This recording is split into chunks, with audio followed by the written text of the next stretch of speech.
Hello and welcome to the Weekend Edition. I'm Dr. Kingori. We have yet another classic show lined up for you. Our guest for this episode is a veteran radio presenter and a celebrated football commentator that I know you will love. He's one of the most prolific Swahili speakers in this country, and that's one of the reasons we have brought him on for this episode. I believe it's safe to say that Swahili is a very controversial language. I have my personal beefs with the language because I have never moved on from being caned for speaking a language that is part of the subjects learned in school. Watu wa 844 wanajua the crime of being a Kiswahili speaker. Leo sasa ni ile siku. Ahlan wa sahlan kwa mtaalam wa lugha ya Kiswahili Hassan Mwana wa Ali is in the house. Na wewe ni daktari Mwana.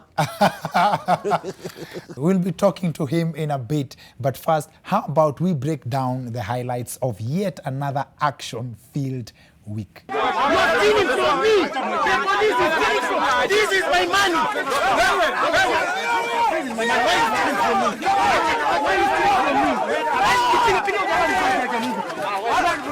Why are you stealing from me? This man is stealing from me.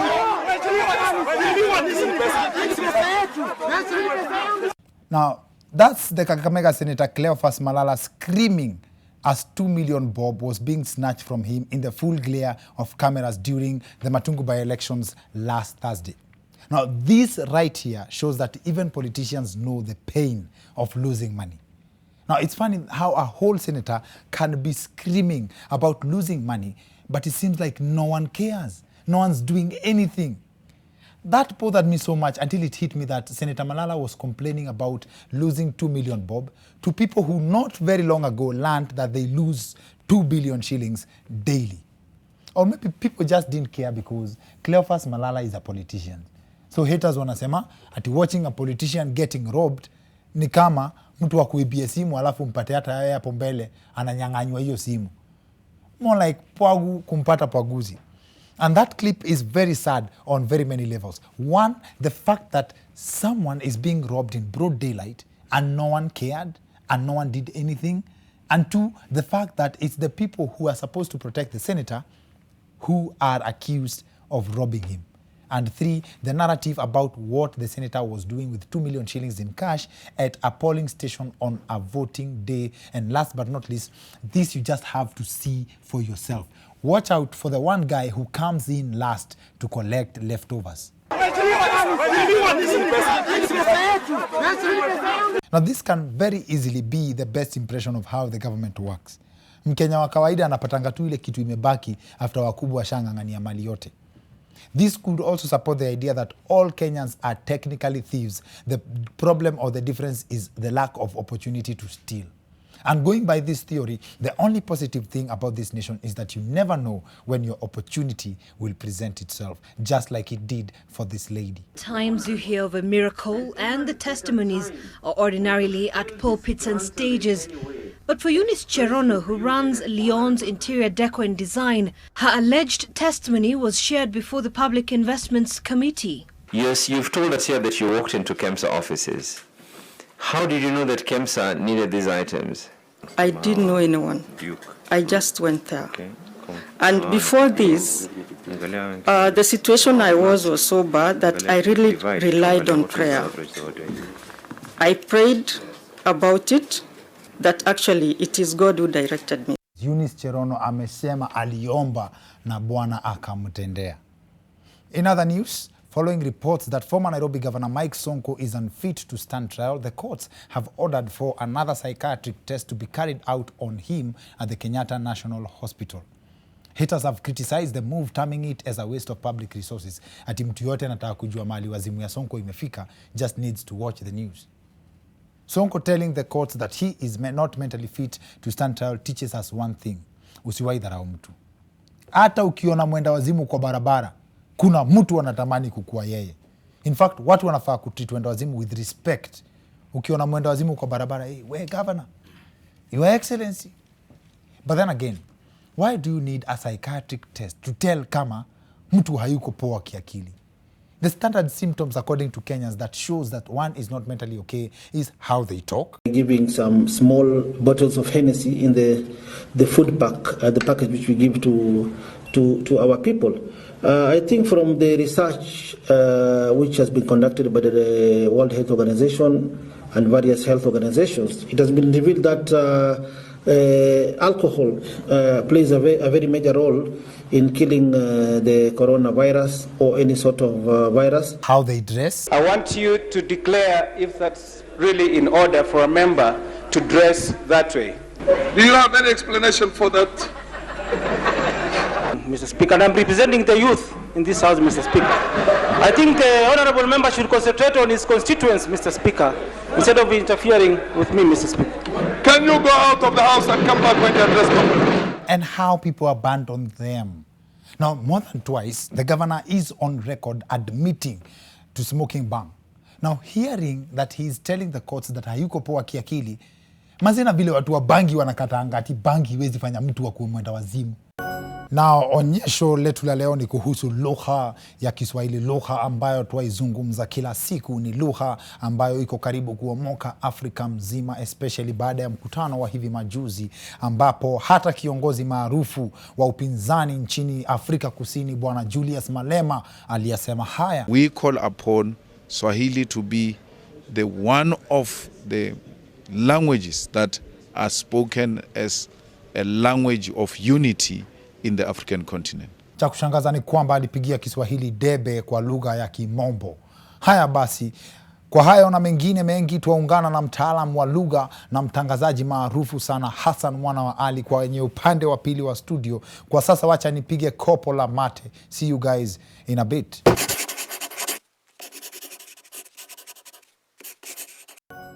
Welcome back to the Wicked Edition. I'm Dr. Kingori, or I should say that in the context na the topic ya the subject on our show tonight. Ahlan wa sahlan tena kwa mara nyingine mpenzi mtazamaji katika kipindi ukipendacho cha the Wicked Edition. Our guest for this episode is one of the most prolific Swahili speakers in this country, a veteran radio presenter, jamaa nguvu sana, anaitwa Hassan Mwana wa Ali. Karibu sana kwa show. Nashukuru sana. Ahlan wa sahlan wa marhaban. Hiyo marhaban ni gani? Inamaanisha nini? Yani inakuwa mkuu na kutakia heri na mambo ni shwari kabisa. So hizo vitu zote tatu ni ahlan wa sahlan wa marhaban. Marhaban. Yani marhaba from the word marhaba. Marhaba means asante. So shemwambia mtu shikamo. Akasema marhaba. Yani shikamo na kupigia magoti na kuheshimu. Yani mdogo ndo mwambia mkubwa shikamo. Mtu mdogo kwa umri unamwambia ile kuzidi shikamo na kuheshimu. Na kama hujui jamaa na miaka ngapi, lazima umuulize kwanza. Asema basi hujambo. Lakini kama hivi tukiangaliana utajua tu mimi ninavyokuona au kijana kwa. Yes. So hujambo ni ya watu wa guesswork. Sijui una miaka ngapi hujambo.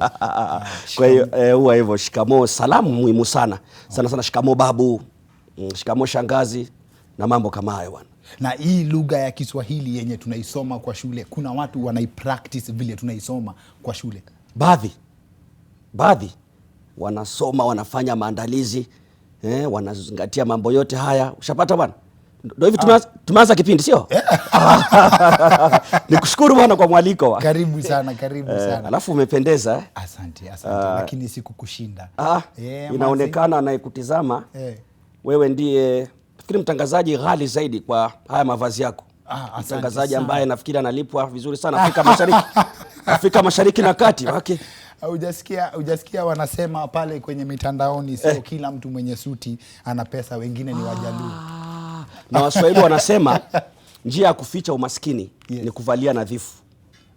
Yaani mtu akikuona unajua huyu anazo, kumbe hata ndururu huna. Unavalia nadhifu. Naona umenianzia mbali sana.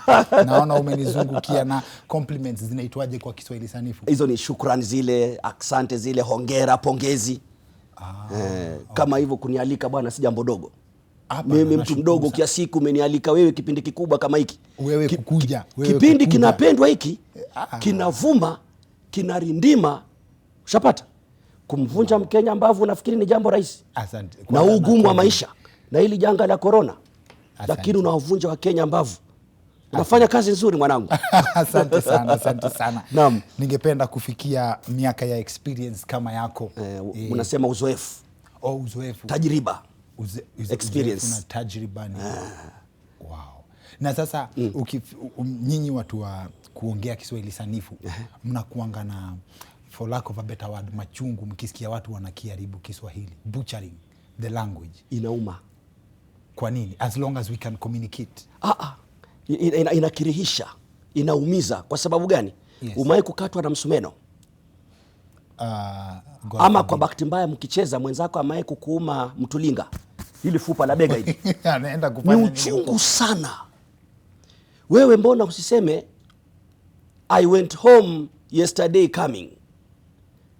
Kiingereza unakuwa makini sana, hutaki kuvunja ngeli, past tense, past participle.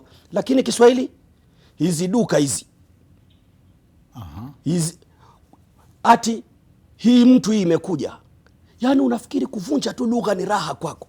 Ushapata? Inauma bwana. Sio bottom line, sio communication. Umenielewa? Lakini mbona katika Kiingereza hamvunji kama bottom line communication? Top line itakuwa ipi? Kiingereza bwana mwakizungumza vizuri. Hujamuona gavana wa Kiambu aliyetoka kwenye news? Ndio maana si gavana tena. Na ulichoniambia before tuende kwenye set ya Kiswahili ni 40% Arab. The Arab language. Nikajiambia, so personally, kwa sababu na kimanya Kiswahili kwa kiwango fulani, I could be at least 36% Arab. So mimi ni mtu nikiingia Iraq na mwezi nisengenya. Tuanze sasa hivi. Assalamu alaikum.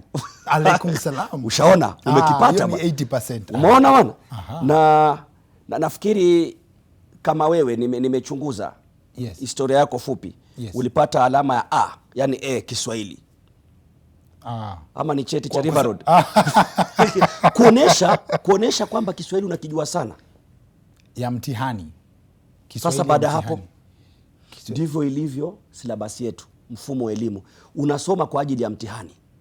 Wanafunzi sasa hivi na kuhakikishia ndugu King'ori, 90% wakiumaliza mtihani wa kidato cha 4 hawezi akaangalia kitabu cha Kiswahili, anasoma kwa ajili ya mtihani. Lakini umesema jambo zuri sana, Kiswahili kimekopa kutoka lugha nyingine. Kuna Kituruki, Kijerumani, Kiingereza, Kibantu, halafu asilimia kama 30-40 wale ambao wataalamu wa lugha nadharia ya Kiswahili wanasema asilimia 30 ni Kiarabu. Sasa wewe hata unaposema shukran, umeanza na ahlan wa sahlan, hicho ni Kiarabu. Ukitembea sana, masal kheri, umesikia kitumika sana zile salamu sabal kheri, ni kwa sababu ya Kiarabu. Wajua walipokuja wale Waarabu kumtawala Mwafrika na zile biashara zao, sasa wakizungumza na sisi na wakaleta dini kikapenya kiasi. Kiswahili kwangu stand corrected ni lugha ambayo mtu anaweza sema ina thrive in confusion. Kuna swali watu wamejaribu kujibu sana hapa kwenye mitandao kwa for a long time, kuuliza swali kama wewe ni mtaalamu, maybe unaweza jua kama punde si punde. Punde ni nini? Punde si punde. Na umeuliza swali ambalo kwamba hata nikiandaa vipindi vya lugha na kumbana navyo, tumewafunza watoto wetu vitu ambavyo kwamba hawaelewi. Kiingereza ile ni kama rota learning, just cramming. Sasa ikifika wakati wa mtihani, unakumbuka mwalimu alifunza punde si punde, kufumba na kufumbua, alikiona cha mtema kuni, unalazimisha ghafla binvu. Sasa labda mmekaa, lakini unaandika tulipofika nyumbani tukakiona cha mtema kuni, unataka kulazimisha. Ushapata? Lakini ukiangalia hii misemo, mafumbo, methali, kuna asili yake, kuna usuli wake, kuna visa ambavyo vilifanyika ndo akavumbua huo msamiati. Na ni nani, kuna kikao kilikaa kusema watu walioishi kutoka mwaka fulani mpaka fulani au ndio wahenga, ama hata saa hii kwa life saa hii tunaweza kuwa na mtu amefanya kitu wewe ni mhenga wewe. Nini na define mhenga? Ndio unaweza kuotiwa like kuna mhenga fulani amesema na unarecognizewa kama mhenga. Mhenga ni nani? Swali zuri sana Daktari King'ori, na sijajua ni daktari wa mitishamba ama daktari wa nini. Lakini maswali yako yanatokea kama daktari mtaalamu. Wewe tangu umezaliwa mpaka sasa hivi umewahi kutana na mhenga? Na wasikianga tu. Na miaka 100 kuanzia sasa hawa wahenga bado watafanya nini? Watakuwa wanasemekana tu. Sasa ni kama nadharia ile inaitwa inafikirika Kuna mwandishi Shaban bin Robert marehemu, alikuwa anaandika vitabu vyake kusadikika, kufikirika. Kitaalam wahenga walichukuliwa ni kama wale wazee wale wa kaya, unaona kama wale wazee wa kaya. Yes. Wale wajuzi wa mambo, wajuzi wa lugha ndio wahenga. Nitakupa mfano mzuri sana. Tukiwa wadogo sisi, Yes. tukioga, si haya mabafu yenu ya sasa hivi bwana, na mifereji na maji tiririka. Yeah. Tulikuwa tunakwenda bafu na karai unaoga. Sasa kama wewe ulioga kwa kutumia karai zama hizo, wewe ni muhenga. Umenielewa? Kama wewe ulijua kwamba zama hizo idhaa moja ya mawasiliano ndio baba na mama, wewe ni muhenga. Kwa hiyo wanajaribu kumrejelea yule mtaalam ambaye kwamba ameishi zama zile, yani ni wazee wale wa mvi, ndio wahenga. Hata huko kwako vijijini, yule babu yako ni mhenga, ana maarifa ya mambo ya ndoa, masuala ya jinsia, malezi, ndiye mhenga. Lakini sasa sisi wengi tumechukulia tu kwamba yule mtaalamu wa lugha ndiye mhenga. Wahenga walisema, wahenga walisema. Wewe umewaona wewe wahenga? Kuna alafu sasa kuna wangwana. Wahenga na wangwana. Wangwana ni mtu mstaarabu. Ukisema wewe ni muungwana, yani ni mtu ambaye unafanya mambo yako kistaarabu, huyo ndiye muungwana. Lakini katika muktadha mwingine, wangwana wanachukuliwa kama wale watu wachawi, wale watu watunguli. Unazijua vile vitu wanavitumia kufanya kazi zao. Okay. Wale wapiga ramli. Okay. Wapiga bao. Anakuangalia anasema, King'ori, wewe kesho utakuwa CEO wa Nation Media. Alafu unakuwa CEO. Wapi? Wanabahatisha wale. Hujaenda kuna kuambia wewe, ninavyokuona wewe kuna jirani yako amekuroga. Unamuuliza, lakini mimi sina jirani. Si mbali sana na kwako kuna jirani. Una jirani mfupi hivi, unasema mimi majirani zangu ni warefu. Si mfupi sana, ni mrefu kidogo. Wanabahatisha. Lakini inatumika hivyo kwa muktadha wa wangwana. Okay. Wale kina Karumanzira. Lakini Kiswahili sanifu, muungwana ni mtu mstaarabu. Okay. Anafanya mambo yake kiutu uzima. Yaani ni kinyume cha mshenzi. Na ni criteria gani inatumika kuangalia utamu wa set books? Kwa sababu nikiwa shule nakumbuka kuna vitabu ambavyo ulienjoy kushinda set books. Kushinda set books. Unapata mtu, hata mwanafunzi, kuna novel fulani imekushika, unajiuliza mbona set books isi ni nase kama kitabu kingine. Umesema jambo zuri sana. Kuna kitabu kilikuwa kina kuteka bakunja. Hata kula uendi baba. Bakunja ni sehemu ya mwili ama ni msemo. Okay. Yani bakunja 100% uko pale. Yes. Na kama umeoa unampa mkeo talaka bwana, kwa sababu ya utamu wa kitabu. Yes. Yani mpaka unagutusha saa 8 usiku nenda ukalale. Utamu wa kitabu. Yes. Ulivyosema. Lakini sasa nitakwambia jambo. Kuna vitabu vizuri sana kuliko vile ambavyo vinatahiniwa. Kwa sababu gani ndugu yangu King'ori? Vitabu ni zaidi ya laki kwa laki na kinachukuliwa kimoja. La kwanza hilo. Pili, tunaelewa katika kutahini na kuchukua vile vitabu, ndio maana nimekuambia kuna kitu kinaitwa maudhui. Syllabus inataka wanafunzi wafunzwe kuhusu nini? Athari za janga la corona, mihadarati, ufisadi, ulemavu, jinsia ya kike. Lakini wewe uliandika kitabu kizuri sana, lugha yenye mvuto, lakini ukuzingatia haya maudhui. Wewe uliandika tu kuburudisha hadhira, kitabu hakitachukuliwa. Kwa sababu hakina nini? Yale maudhui. Sasa huo ndio mtihani. Ndio maana siku hizi sasa watu hata ule ubunifu unaanza kufifia. Manake wanaandika wakilenga nini? Setbook, yale maudhui niliyokuambia. Sawa. Inaharibu. Sawa. Lakini kuna standard gani, criteria kuensure kwamba ule mtu alisoma kitumbua kimeingia mchanga, which is a different era, na mwenye alisoma kifo kisimani wako na utaalam the same kwa lugha ya Kiswahili katika mtihani ambao walipita. For example, tuseme mtu alifanya mtihani akapata A, lakini alifanya kifo kisimani. Na mwingine alifanya A but yeye alifanya utengano. Different books. Mbona ni competition? Ndio sababu vitabu zinabadilishwa, kubadilisha taste, kwa sababu kitabu cha hesabu inakuanga revised tu kidogo, an improvement kwa ile ilikuwa. Vitabu most za hizo subjects zingine ni just a revised edition.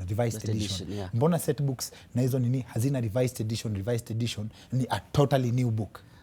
Nitasema hivi kwamba zipo revised editions. Hata ukisoma hivi vitabu vya hadithi utakuta umeandiwa toleo la kwanza ama chapisho la kwanza 1990, yani mwaka 1990. Kisha toleo la pili 1995, 1995. Kwa hiyo revision ipo. Okay. Toleo jipya ama chapisho jipya inaonyesha kuna masahisho yamefanywa. Labda palikuwa na makosa ya hijai, wajua kuandika. Labda badala neno muda uliandika MDA badala MUDA. Kwa hiyo hilo lipo la kwanza. Pili, maisha yanabadilika. Kwa sababu gani? Ukisoma kitabu, ni kumbe mfano kama Kitumbua zama hizo tuseme, yale maudhui, zile themes zilizozungumzwa wakati huo, labda walikuwa wanazungumzia masuala ya ufugaji, masuala ya uhamiaji na masuala ya uporaji. Lakini hii karne ya 21 tunazungumzia dijitali, tunazungumzia utandawazi, tunazungumzia tarakilishi kwa maana ya kompyuta. Sasa zile silabasi zinakwenda na wakati, mambo yanabadilika, unaelewa? Kwa hiyo hatuwezi tukasoma Kitumbua ambapo tunazungumzia ndoa ya wake wanne. Okay. Ilikuwa inaenziwa sana wakati ule. Okay. Wakati kama babu yako alikuwa na eka kama 70 za shamba, sasa hivi idadi ya watu imeongezeka sana. Sasa silabasi imebadilika, tunazungumzia dijitali. Kwa hiyo yale maudhui kubadilika, ndugu yangu Daktari King'ori, yanafanya pia vitabu vibadilishwe kulingana na hilo. Lakini usisahau kwamba hata kama kitabu kilisomwa, kwa mfano Kitumbua wakati ule, kuna chapisho jingine, kuna toleo jingine ambalo pia limefanyiwa masaisho. Kwa hivyo sasa kama kitabu kubadilisha maudhui, unaleta kitabu kipya chenye kina bibi mmoja na shamba ndogo na mtu wako Instagram. Ndio mambo yako hayo. Lakini ukumbuke karne mpya, karne ya 21, maudhui yamebadilika, sio? Mababu zetu hawakujua kompyuta. Ile inaitwa Born Before Computer, BBC. Yes. Sasa hivi mambo yamebadilika, au sio? Okay, kabisa. Lakini bibi ujue ni nyanya ama jina la heshima la mwanamke. So nikisema bibi yangu unasema nyanya. Ni nyanyako huyo. Mkeo ndio wife, mke wangu. Lakini twakosea bwana. Huwezi sema leo naja na bibi yangu, nasubiri kumuona nyanya yako na mwanamkeo. Naja na nyanyangu. Huyo ndio bibi sasa. Ushapata? Lakini leo naja na huyu ni bibi yangu hapa, tukiona mbona mkeo huyu. So mabibi ambao wana watch kipindi cha leo, mjue muitwa manyanya miaka zote. Hapo tena umekosea. Kuna mabibi, mtu yoyote wa kike ambaye unamheshimu. Ndio ukiingia mabibi na mabwana. Yaani jina la heshima kwa mwanamke yote yule ni bibi. Bi fulani, bwana King'ori, bwana fulani, jina la heshima lile. Lakini pia bibi ni nyanya. Lakini your wife ni mkeo. Lakini mwanamke tu ndio woman. Si kwamba leo nimekuja na mwanamke wangu. Kwani sasa nimekuja na mke wangu. Umenielewa?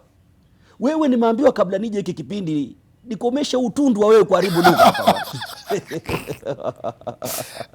Sawa basi. Kwa hivyo ni accurate kusema mimi sina bibi kwa sasa. Nyanya aliaga? Aliaga. Huna? So mimi ni kijana ambaye hana bibi. Huna nyanya. Lakini sina bibi. Kuoa pia bado? Sina bibi wewe. Lakini una mke? Sina bibi. Hata acha nisi introduce swali lingine. Tunaweza ongea hapa mpaka kesho. Hassan Mwana wa Ali, asante sana for honoring our invite. Asante sana. Nami nashukuru sana, unafanya kazi nzuri. Kipindi kinazidi kurindima. Nimesema si rahisi kumvunja mbavu Mkenya. Na ugumu wa maisha. Yes, sir. Na hili janga la corona. Wamjua yule mnyama aitwa mbogo? Wathog. Nina tu rafiki anaitwa Victor Mbogo. Wathog utamwona amekenua meno. Maumbile utafikiri anacheka, unakwenda kumshika, atakupiga pembe. Kwa hiyo kwa vunja mbavu wa Kenya unafanya kazi nzuri. Kongole. Asante sana. Thank you sir. Thank you. Asante sana. Now that's it for the weekend edition. See you next week. My name is Dr. King'ori.